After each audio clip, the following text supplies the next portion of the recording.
Hey folks, Gary Roding here.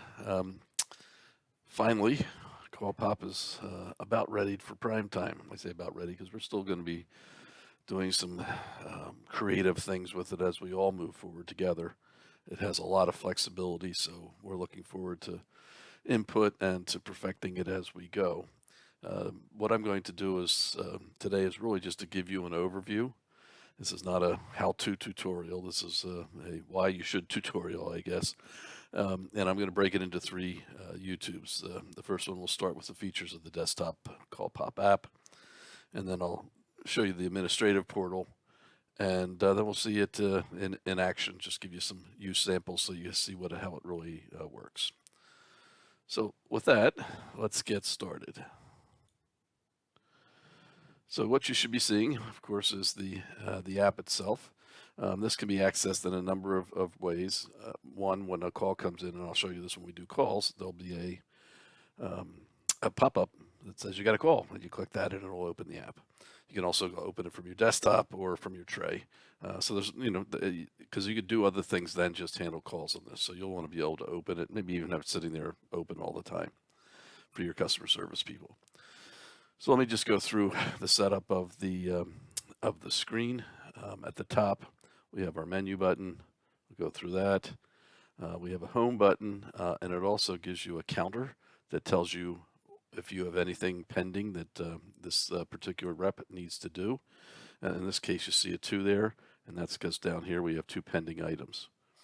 And I'll talk about those in a second. We have a search bar. If you use the search bar, that's basically going to do a search and bring up person's name and number. If you're using a voice over IP, you can just click this and go ahead and call them. Other than that, on the home screen, you're basically going to see work that you have yet to do. Unhandled calls that have come in that you haven't answered. Unread text. Yes, we do text messaging, both in and out. And in this case, there's an unread text. There's a text that was not completed. That's why it's in pending.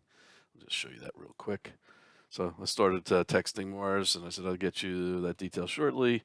Oh, I got caused. I had to answer another call. Whatever it is, when I go back to home, it's going to show there. Now, if I go in and I send it, boom, I go back to home, no longer pending. Okay.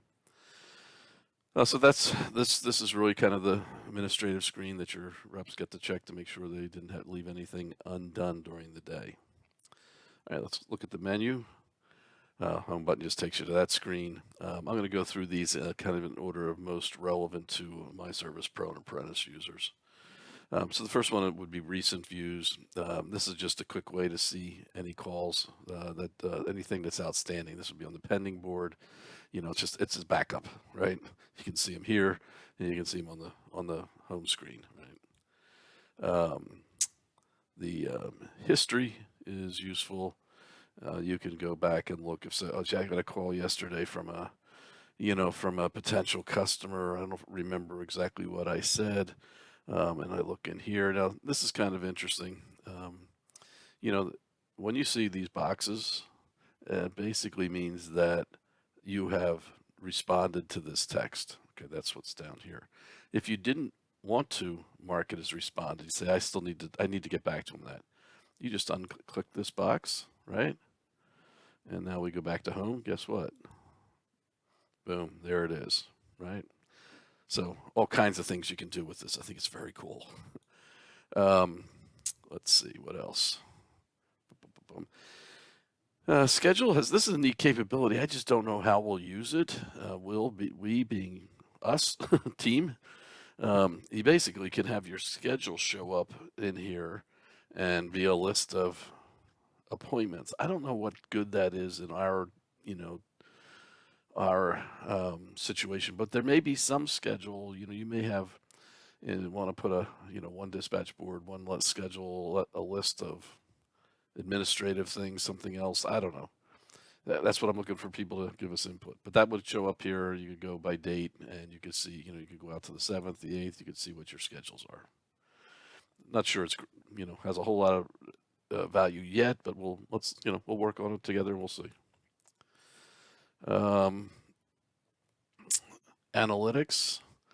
This is analytics by location, and I'll talk about locations in a minute. So it's not the individual analytics. In fact, they don't really track. They have the capabilities. They do it behind in the back office, track individual agent capabilities. I didn't think that was terribly critical because we track that through other ways, but it's something we can always talk about and add in. Let's see what else. This is your log out button. Just logs you out if you want to log out. You don't need to, but if you want to, you can. All right. So with that, let's get into some operational stuff.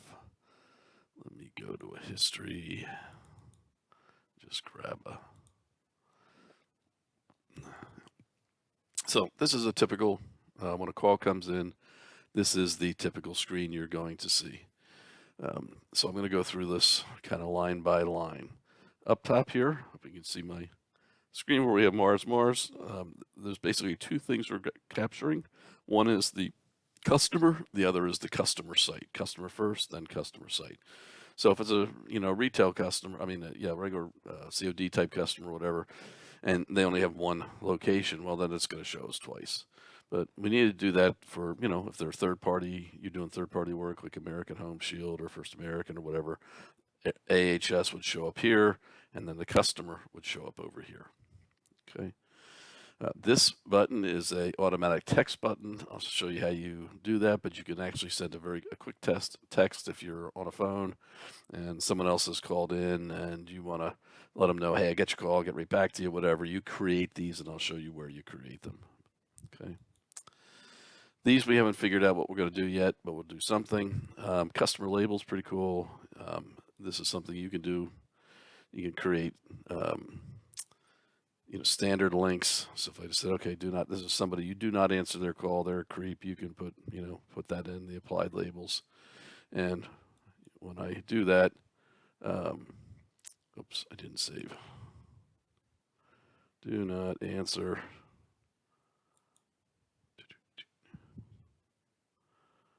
Okay. Oh, I'm not sure why that didn't show up, but that's something we'll have to fix. But that should show up in that label. You can also turn around and basically create a label button, your own label button here. One of the things I noticed is it doesn't take capitalization, and I have that in the fix. And we just hit that, and again, that should save. There's obviously a disconnect here. I'll get that straightened out. I'm not sure what it is, but not to worry about that.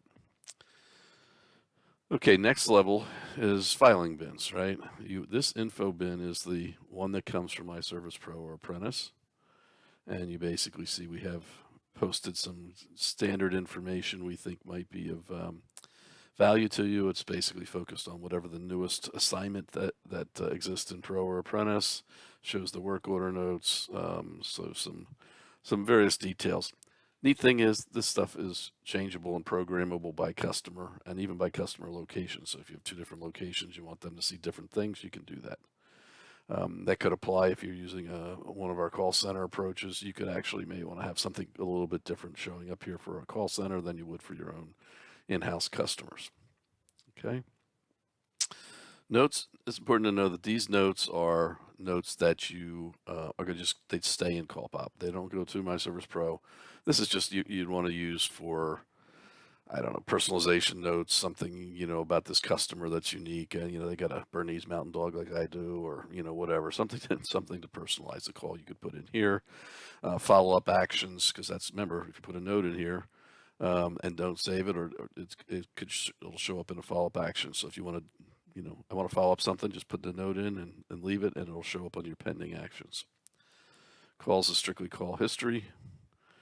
And text, again, you can do the quick message up here, but you can also just do regular texting down here.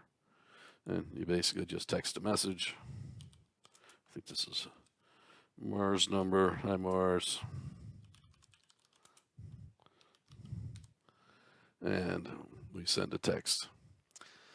If in fact the text was not, let's see, another glitch here is why that didn't save, but we'll see. If the text isn't a mobile phone, then you're going to get an error message that'll pop up.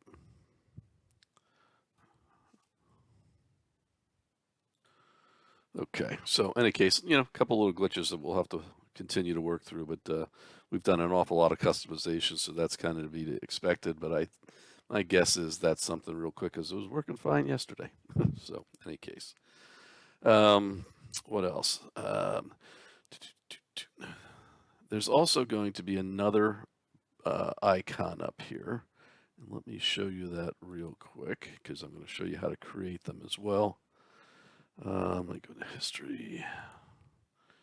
Right now, they have them targeted to just potential customers. So here's somebody that comes in, it's not in our database, therefore it's a potential customer. Now you see that they have this up here, which is prompts, right? The prompts are pretty cool because basically what they do is if it's a new customer coming in, let's say this is an emergency call. Somebody's calling in, wants an emergency call. You can open this up and there could be a checklist right here for them to what you want them to do. And you can create as many of these as you want. You can put them in the order in here that you want. So very helpful for, especially newbies, but also helpful for if you want to use, say, our call center approach or virtual employees and save a whole bunch of money. This is a great way to get them up to speed quickly. Okay. I think one other. Let me go back to our Maricel. Just do it this way. Go into Dave. All right.